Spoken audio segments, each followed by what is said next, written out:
Welcome, little adventurers. Today, we have a magical story to share with you. A tale filled with enchantments, kindness, and surprising transformations. It's called The White Doe, and it's all about a beautiful princess cursed by an evil fairy. As a white doe, she must wander the forest, facing many challenges, until love and bravery help her break the spell. Get ready for a journey through the forest, where friendship, love, and magic lead the way. So, sit back, relax, and enjoy this enchanting fairy tale. The White Doe. Once upon a time, there was a king and queen who loved each other very much. They had everything they could ever want, except for one thing, a little child to love and play with. They didn't talk about it much and acted like they were happy. But sometimes, when they saw other families with their children, they couldn't help but feel a little sad. Everyone in the castle knew what their hearts truly wished for. One day, the queen sat all by herself near a beautiful waterfall in the big park next to the castle. She was feeling very sad and had asked her ladies to leave her alone so no one would see her cry. As she stared at the water, she suddenly heard a soft splashing sound. When she looked up, she saw a big crab crawling out of the pool and onto a rock right next to her. "Dear Queen," said the crab, "I have come to tell you that your greatest wish will soon come true. But first, you must let me take you to the fairy's palace. It's very close, but no one has ever seen it because it's hidden behind thick clouds. Once we get there, you'll learn more, if you trust me to guide you." The queen had never heard an animal talk before and was so shocked that she couldn't say a word. But the crab's kind words made her so happy that she smiled and held out her hand. To her surprise, the crab was no longer there. Instead, a little old woman stood before her, dressed in white and red with green ribbons in her gray hair. Even though she had come from the water, her clothes were perfectly dry. It was like magic. The old woman walked quickly down a path the queen had been on many times before, but it looked so different now that the queen could hardly believe it. Instead of sharp thorns and prickly bushes, there were beautiful roses and jasmine flowers hanging above her. The ground was soft and covered with sweet-smelling violets.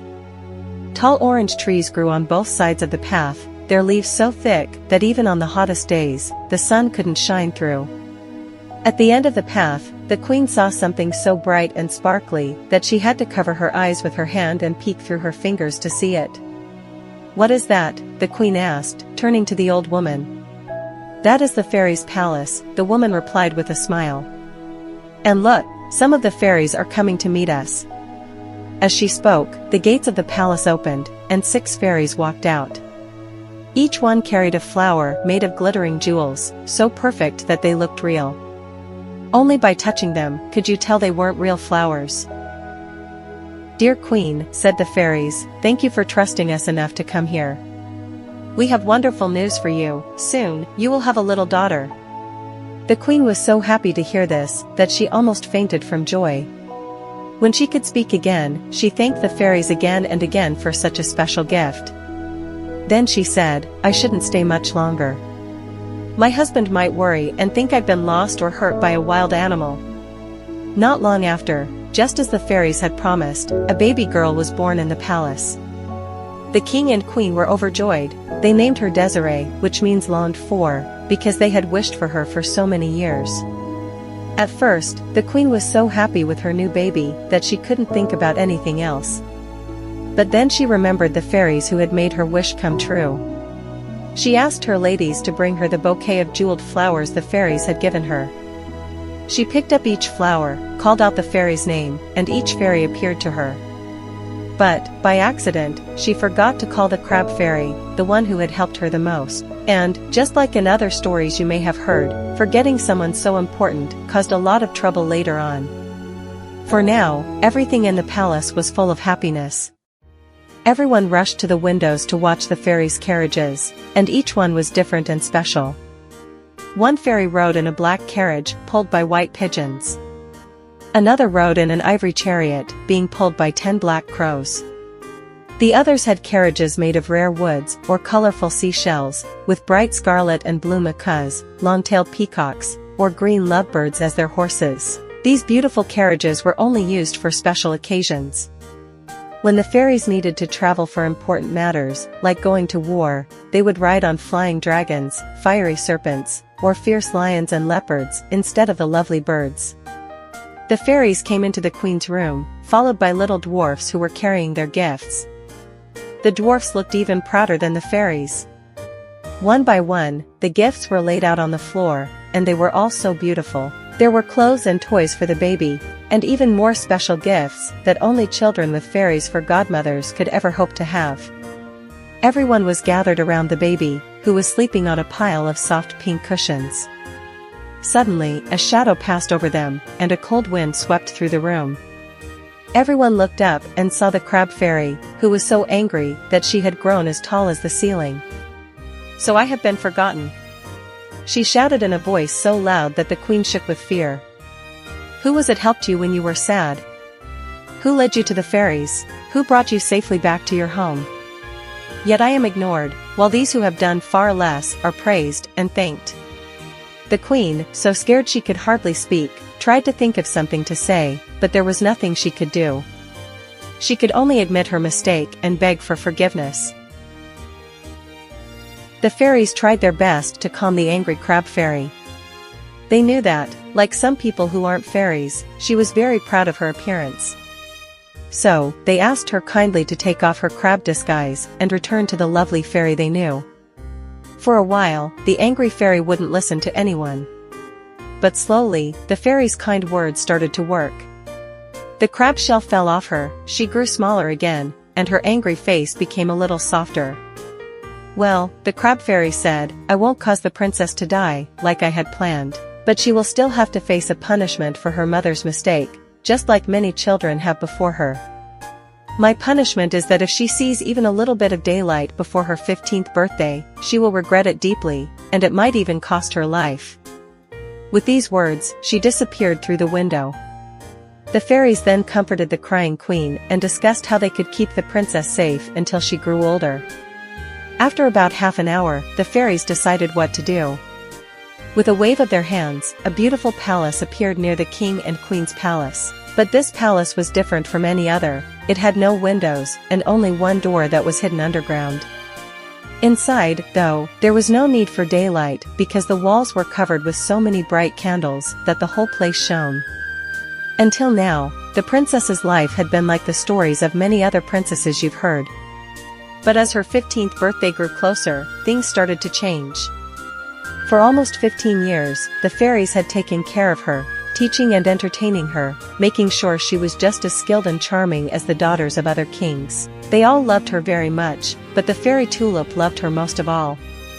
As the princess's birthday came near, Tulip grew worried that something bad might happen, something they hadn't planned for. "Don't let her out of your sight," Tulip told the queen. "And in the meantime, have a portrait painted of her and sent to nearby kingdoms, so the kings can see how beautiful she is. Then they can ask for her hand in marriage for their sons." So, just as the fairy had said, all the young princes who saw the portrait fell in love with it, but the last prince to see it couldn't stop thinking about it. He refused to let anyone take it away and spent whole days in his room, staring at the picture. The king was very surprised by how his son had changed. The prince, who used to spend his time happily hunting and playing, had become sad and quiet. The king was even more worried when he overheard two of his servants saying they were afraid the prince might be losing his mind because he seemed so unhappy. The king didn't wait any longer and went straight to see his son. As soon as the prince saw his father, he dropped to his knees. "You promised me to a bride I cannot love," the prince said. "If you don't break off the engagement and ask for Princess Desiree's hand instead, I feel like I cannot live with this sadness."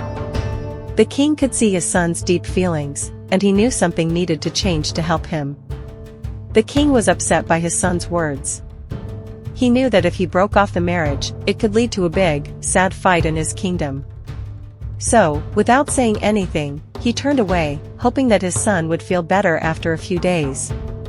But the prince became even more sad and unhappy. Seeing how much his son was suffering, the king felt he had no choice. In the end, he promised to send a group of people to Princess Desiree's father right away to talk about changing the marriage. As soon as the prince heard the news, he felt better right away. All his worries disappeared, and he started thinking about everything he needed to do. He began planning how to make the gifts, clothes, horses, and carriages for the envoy, named Bekasig, as beautiful and grand as possible. The prince even wanted to join the group himself, maybe dressed as a page, so he could be part of the special trip. But the king didn't allow this, so the prince decided to search the kingdom for the rarest and most beautiful things to send to Princess Desiree. He even made sure to send his own secret portrait, which the court painter had painted just for her, right before the envoy left. The king and queen were very happy and excited about the idea of their daughter marrying into such a powerful family. They welcomed the ambassador with great kindness and made him feel at home. They even wanted him to meet Princess Desiree, but the fairy Tulip stopped them. She worried that something bad might happen if they let the ambassador see her. The fairy Tulip gave a clear warning: make sure you tell him that the princess cannot get married until she turns 15. If it happens before then, something terrible could happen to her. When Bekasig, along with his grand group, asked the king if Princess Desiree could marry his prince, the king agreed happily. "I would be honored," he said, "but no one can meet the princess until her 15th birthday because of a spell a mean fairy put on her when she was a baby." The ambassador was surprised and a little disappointed, but he knew better than to go against the wishes of a fairy. Instead, he gave the prince's portrait to the queen, who quickly brought it to Princess Desiree. When the princess held the picture, something magical happened. It spoke. The portrait had been enchanted to say sweet and kind words, which made the princess smile and blush with happiness. The queen laughed and asked, "What do you think about having a husband like this prince?" Princess Desiree, who had already guessed why the ambassador had come, smiled and said, "How would I know anything about husbands?" The queen smiled back and said, "Well, in 3 months, he will be your husband." Then she asked for the prince's gifts to be brought in. The princess was very happy to see the beautiful presents. She admired the soft silks and sparkling jewels, but the queen noticed something interesting. Desiree kept looking back at the prince's portrait more than anything else. It seemed like she found the picture even more special than all the lovely gifts.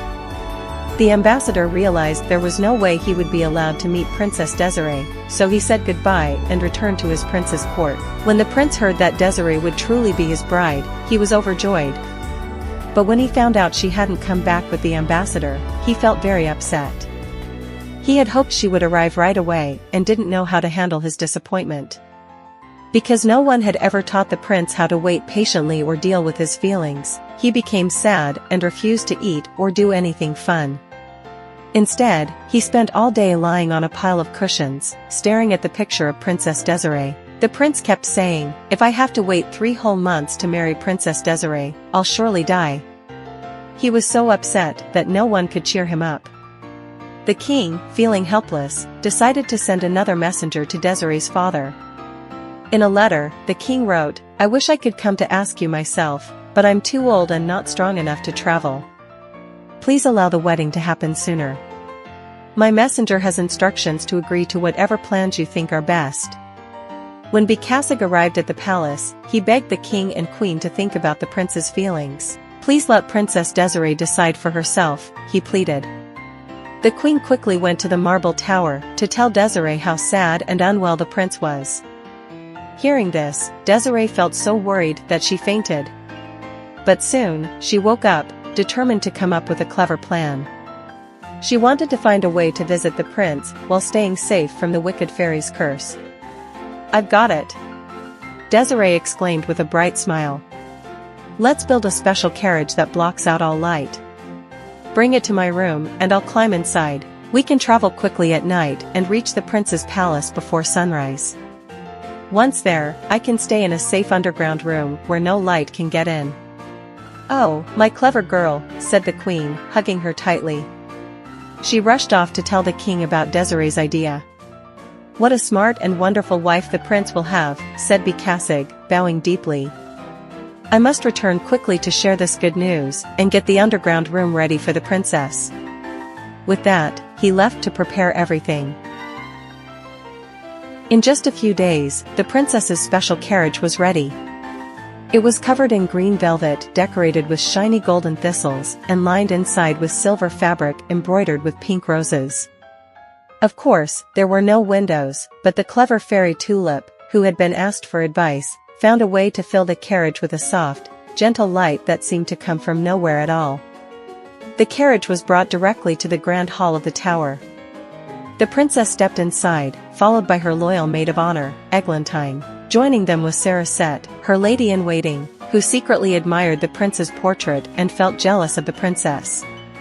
The fourth seat was taken by Cerisette's mother, whom the queen had sent along to care for the three young travelers. The Fairy of the Fountain, who was the godmother of Princess Nera, the prince's original fiancée, felt deeply insulted by the prince's change of heart after seeing Desiree's picture. Furious at the disrespect shown to her godchild, the fairy decided to keep a close eye on Princess Desiree.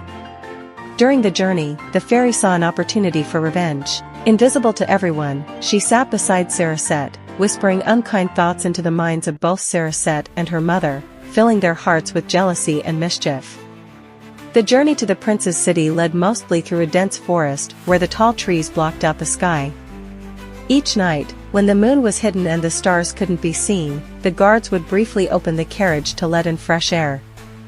This routine continued for several days, until they were only 12 hours away from the palace. It was then that Cerisette, jealous and scheming, convinced her mother to use a sharp knife she had secretly brought to cut a large hole in the side of the carriage.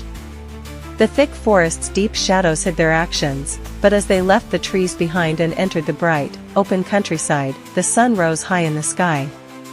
For the first time since she was a baby, Princess Desiree felt the warm light of day on her face. Princess Desiree looked up, amazed by the bright sunlight shining through the hole in the carriage. She let out a deep sigh from the bottom of her heart. Suddenly, the door of the carriage opened by itself, and a beautiful white doe jumped out, running quickly into the forest.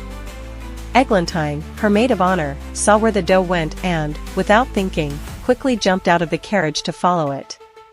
The guards, seeing what happened, followed her from a distance to make sure she was safe. Cerisette and her mother looked at each other in surprise and happiness. They couldn't believe how everything had worked out just as they had hoped. The first thing they did was cover up the hole in the carriage, and once that was done, Cerisette quickly changed into the princess's clothes. She even put on the princess's crown, though it felt much heavier than she thought it would. She wasn't used to wearing crowns, after all, and that made it feel much more difficult. When the carriage reached the city gates, it was stopped by a group of guards sent by the king to welcome the prince's bride. Cerisette and her mother couldn't see what was happening outside, but they could clearly hear the cheers and shouts of joy from the people along the streets, all excited to see the princess arrive. At last, the carriage stopped in the grand hall that Becasig had arranged to welcome the princess. The Grand Chamberlain and the Lord High Steward were waiting for her. When Cerisette, disguised as the princess, stepped into the bright room, they bowed deeply and said they had been told to inform the prince the moment she arrived. Meanwhile, the prince, who couldn't be in the underground hall because of the court rules, was anxiously waiting in his own room, eager to see his bride. "She's finally here," cried the prince, dropping the bow he had been pretending to fix. "See, I was right. Isn't she the most beautiful and graceful girl in the world? Doesn't she have no equal?" The ministers exchanged looks, but didn't answer right away. Finally, the chamberlain, who was a bit braver, spoke up. "My lord," he said, "as for her beauty, you can judge that yourself. No doubt she is as beautiful as you say, but after the long journey, it seems a little tired and worn, as you might expect." The prince was surprised by what he heard. Could the portrait have made her look more beautiful than she really was? He had heard of such things before, and a chill ran down his spine. But he didn't ask any more questions. Instead, he took a deep breath and said, "Has the king been told that the princess has arrived?" "Yes, your highness," replied the chamberlain. "He has probably already gone to see her." "Then I will go too," said the prince, determined. Though still weak from his illness, the prince slowly made his way down the staircase, supported by the ministers. He arrived just in time to hear his father's loud cry of shock and disgust at the sight of Cerisette. "There has been treachery," the king shouted, while the prince, frozen with horror, leaned against the doorpost. But the lady-in-waiting, who had been ready for something like this, stepped forward. In her hand, she held the letters that the king and queen had given her. "This is the Princess Desiree," she said calmly, pretending she hadn't heard the king's outburst. "And I have the honor of presenting to you these letters from my lord and lady, along with the casket containing the princess' jewels." The king stood still, silent and unmoving, staring at Cherisette. The prince, leaning on Bekasig for support, stepped forward, hoping, in vain, that his eyes had simply deceived him. But the more he looked, the more he agreed with his father that something was terribly wrong. The woman before him didn't resemble the princess in any way. Cherisette was much taller than the princess portrait, with the dress hanging awkwardly above her ankles. Her frame was so thin that her bones seemed to poke through her clothes. To make matters worse, her nose was crooked, and her teeth were black and unattractive, nothing like the beautiful princess he had imagined. The prince stood still, staring in shock, unable to believe what he was seeing. Finally, he turned to his father, his voice filled with despair. "We've been tricked," he said, his words heavy with pain, "and it may cost me my life." He collapsed against the envoy, who hurriedly laid him on the floor, fearing the prince might faint. For several moments, everyone was focused on the prince, unable to pay attention to anything else. When the prince finally regained his strength, the lady-in-waiting spoke up. "Oh, my beautiful princess, why did we ever leave home?" she exclaimed. "But don't worry, your father, the king, will make sure those who have wronged you are punished when he hears about what has happened." "I will tell him myself," the king said angrily. "He promised me a princess of extraordinary beauty, but he has sent me nothing but a skeleton. No wonder he kept her hidden away for 15 years. Turning to the guards, the king ordered, "Take them both away and lock them in the state prison." There is more to this than I yet know. The king's orders were followed, and the prince, still crying over his misfortune, was led back to bed, where he remained sick for many days with a high fever. Slowly, he began to regain strength, but his sadness was so deep that he couldn't stand to see any unfamiliar faces. He shuddered at the thought of participating in the usual court events. Unknown to the king, and to everyone except his loyal friend Bekasig, the prince secretly planned to run away and spend the rest of his life in a quiet, remote place. After several weeks, he was strong enough to carry out his plan. One peaceful, starlit night, the two friends quietly left the palace. The next morning, when the king woke up, he found a letter by his bed saying his son had left, and no one knew where he had gone. The king cried tears of sorrow, because he loved his son so much. Yet, deep down, he felt that maybe the prince had made the right choice. He hoped that with time and Bekasig's help, his son would return home. While all of this was happening, what became of the white doe? When she leapt from the carriage, she already knew that something was wrong, that some cruel magic had turned her into an animal. But it wasn't until she saw her reflection in a stream that she fully realized what had happened.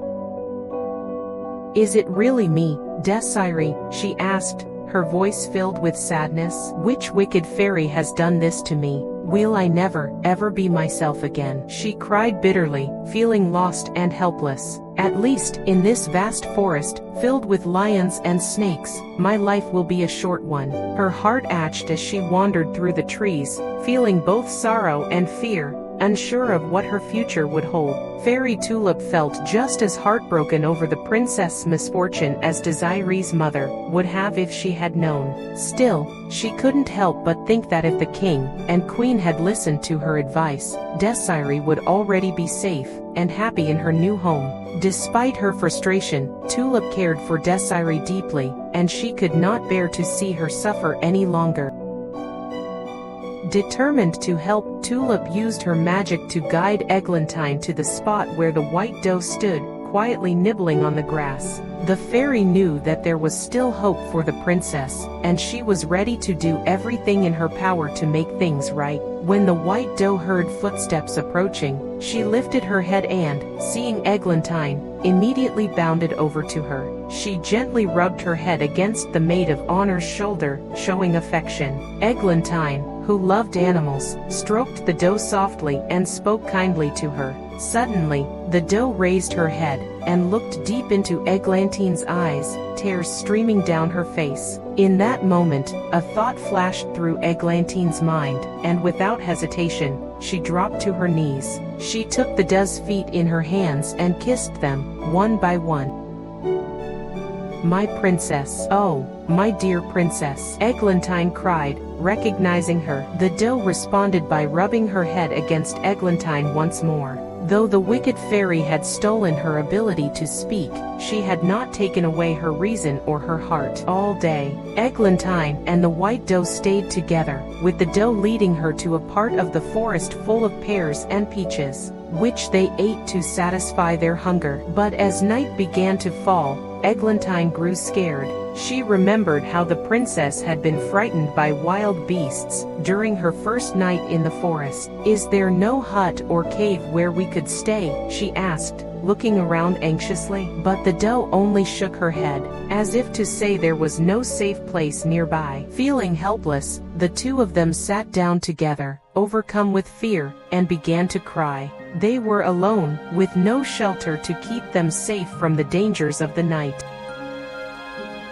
The fairy Tulip, who was kind-hearted despite her anger, saw how much Eglantine and the white doe were suffering. Feeling moved by their distress, she quickly flew to their side. "I can't remove the spell completely," she said gently, "for the fairy of the fountain is more powerful than I. But I can make things easier for you. When the darkness falls, you will change back into your true form, and the time of your punishment will be shorter and less hard to bear." The two girls, hearing this, felt a bit of hope return.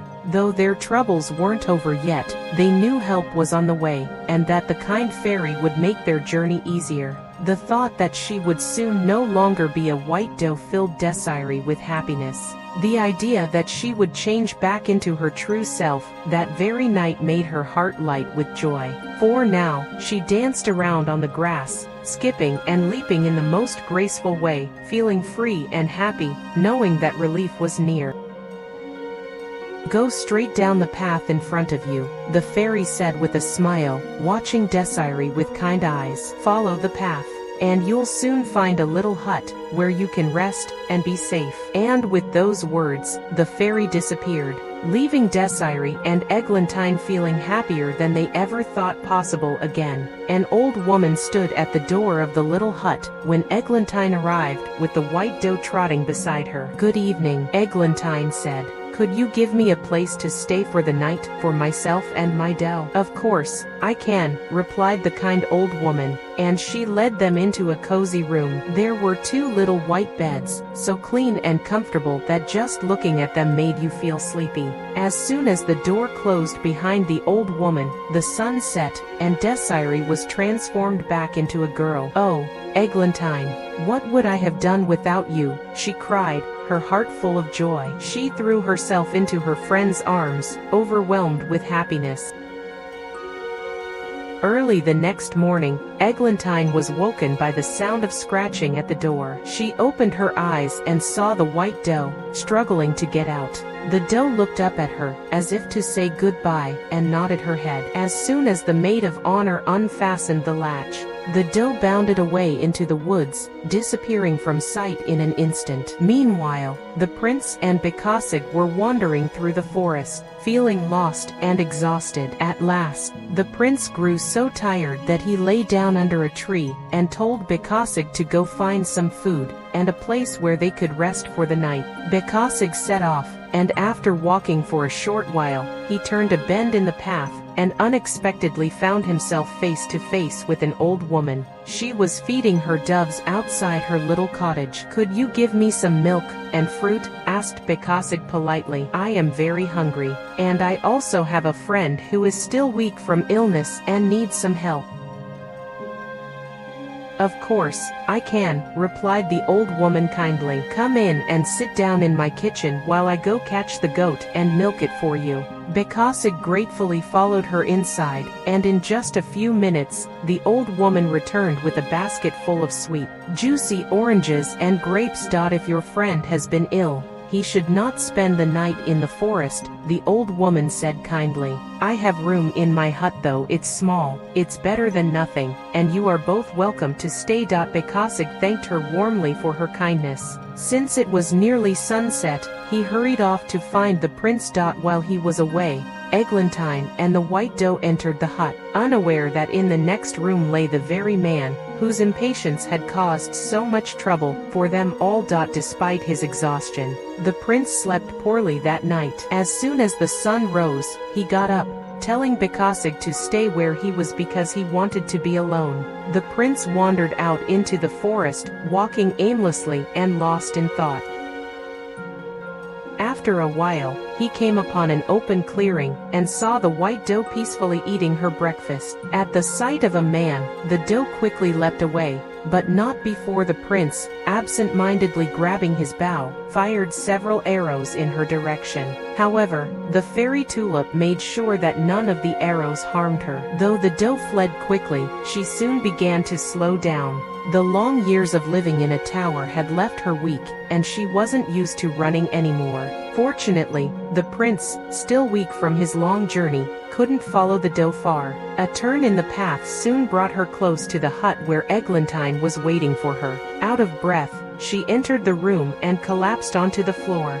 That night, when she became the Princess Desiree once again, she shared her story with Eglantine. I feared the fairy of the fountain and the wild beasts, she said, but somehow, I never thought about the dangers I might face from men. Now, I don't know what saved me from them.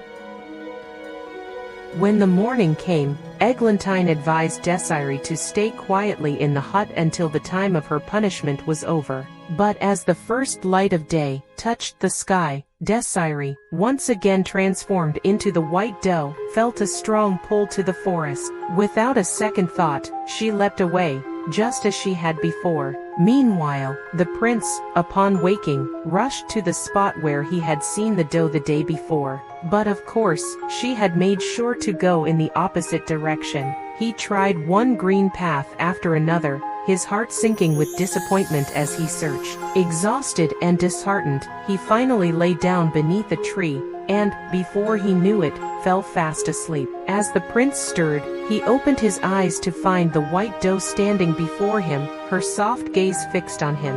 At the sensation of her kiss, he felt a warmth spread through him, a strange but comforting presence. He sat up, his heart racing with a sudden connection to the doe, though he couldn't explain why. The doe, trembling with both fear and hope, took a step back. She had never dared to get so close to him before, yet something deep within her urged her to. For a moment, their eyes met, and the prince felt a strange sense of recognition, as though he had known her for a lifetime. Desiree, feeling her transformation fading with the approach of the night, knew that she could no longer stay in her doe form. With a final look at the prince, she turned and fled into the forest, her heart heavy yet filled with hope that one day, he would understand. For a moment, the prince and the white doe stared at each other. To his surprise, he realized it was the same doe he had seen the day before. But as soon as the doe noticed him, she got scared and ran quickly into the deep forest. This time, the prince didn't want to hurt her. Instead, he ran after her, but only because he wanted to understand her, not to chase her. Beautiful doe, please stop. I won't hurt you, the prince called, but his words were carried away by the wind. Finally, the doe could run no more. She lay down on the grass, ready to face whatever would happen next. But instead of harming her, the prince knelt beside her, gently stroked her, and told her not to be afraid. I will take care of you, he promised. He then went to the stream and filled his hunting cup with water. After that, he picked some branches from the trees and made a soft bed for the doe, covering it with moss, and carefully placed her on it. They stayed like that for a long time, but soon Desiree noticed that the sun was beginning to set. She started to worry that, when it got dark, the prince might see her in her human form. I can't let him see me like this, she thought, and quickly came up with a plan to send him away. She pretended to be very thirsty, sticking out her tongue like she was about to faint from lack of water. As she hoped, the prince rushed to the stream to get her more water. When the prince came back with the water, the white doe was gone. That night, Desiree told Eglantine that the prince was the one chasing her, and that the picture of him had not shown how handsome he really was. It's so hard to see him like this, Desiree cried. We love each other, but he doesn't even know it's me. Eglantine hugged her and told her not to worry. Soon, everything will be all right, she said, comforting her friend. The prince was very upset that the white doe had escaped after he had worked so hard to find her. When he got back to the cottage, he told Bekasig everything that had happened and how angry he was. She won't get away from me again, he said. I'll keep looking for her, every day, for as long as it takes, until I find her. Feeling determined, the prince went to bed. The next morning, when the white doe entered the forest, she wasn't sure whether she should go meet the prince or hide from him. She thought hiding in the thick bushes would be the best choice. But, as luck would have it, the prince was also heading in the same direction, searching for her. By chance, the prince saw the white doe's shiny white fur through the bushes. At the same moment, the doe heard a twig snap under his foot. Quickly, she sprang to her feet and tried to run, but the prince, not knowing what else to do, shot an arrow at her leg, making her fall to the ground.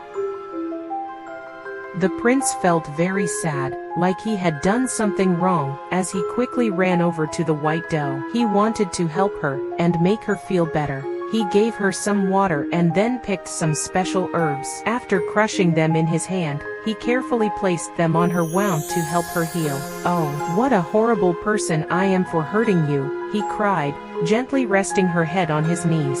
Now you'll hate me, and run away from me forever. For a little while, the doe lay still, but soon she remembered that it was almost time for her to change back. She tried to stand up, but the prince wouldn't let her walk. He thought the old woman might be able to help her better, so he decided to carry her back to the hut. However, she became so heavy that he couldn't hold her for long. After a few steps, he had to stop and gently place her by a tree. He tied her to the tree with a ribbon from his hat, and then went to find help.